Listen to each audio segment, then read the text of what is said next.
Hi DJ Chloe, meron lang po akong ihihingi ng payo sa'yo.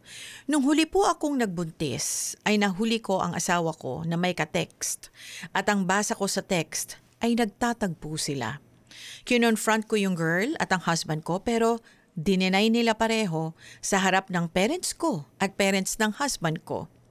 Dahil sa may anak kami at mahal ko siya, pinatawad ko siya. Pero from that time, nag-iba na ang takbo ng isip ko. Nawala na ako ng tiwala sa kahit kanino. Naging mainitin ang ulo ko. Kapag may mga kaibigan siyang pumupunta sa bahay namin, pag naiirita ako, ipinapakita kong galit ako hanggang sa point na napapahiya ang asawa ko. Paano po kaya ang gagawin ko? Gusto ko pong bumalik yung dating ako. Yung masaya at walang kaaway. Magaan lang ang buhay, hindi bitter. Mahal ko po ang asawa ko dahil kahit na ganon ang inasal ko, naiintindihan niya ako. Sana matulungan mo ako. Maraming salamat at more power. Letter sender, Nanshen. Hi Nanshen, you know what, you decided to forgive your husband, right? Then decide also to forget the offense. Mahirap gawin, pero yun yung naging desisyon mo eh. 'Di ba?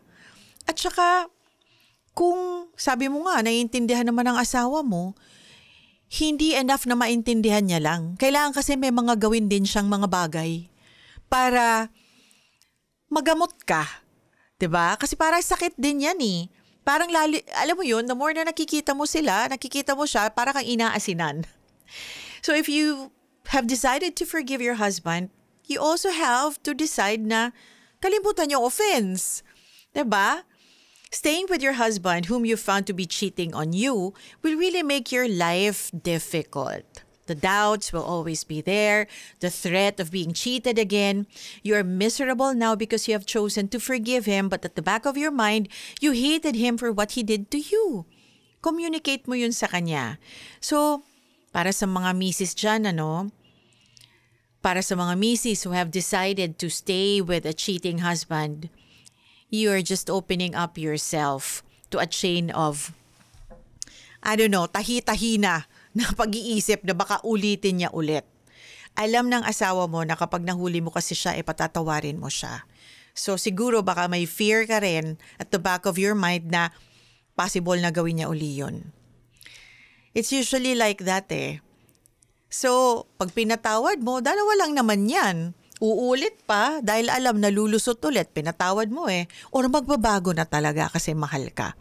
Kailangan ma-discern mo kung siya ba, nung nahuli ba siya, meron bang pagbabago sa kanya? Tinutulungan ka ba niya makalimutan kung anong ginawa niya? Meron bang totoong remorse? Meron bang tunay na pagsisisi? May mga ginagawa ba siya para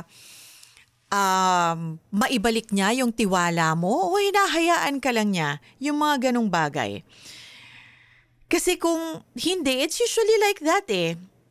If you can't leave your husband for doing such kasi mahal mo, then wala.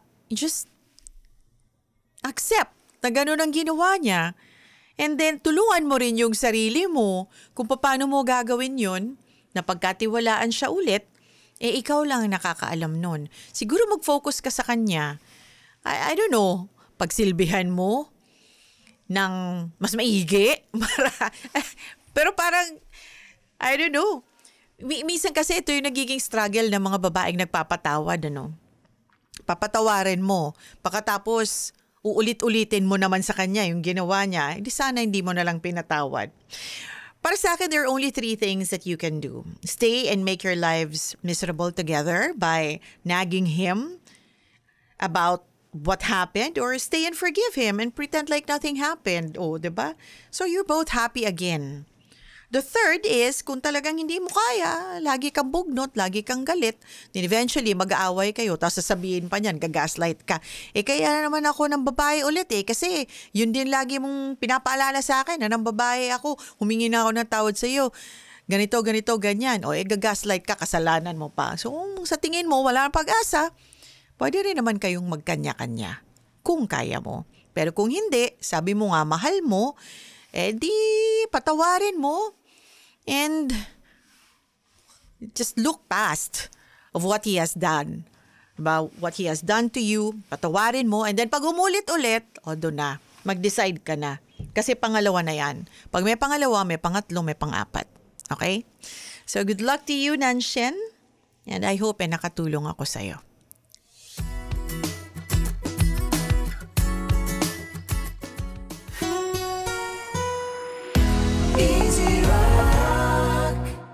Hey, thanks for watching! For more exclusive videos and Artist interviews, you can check out our videos by clicking here. And don't forget to follow us on our social media accounts too. Links are in the description below.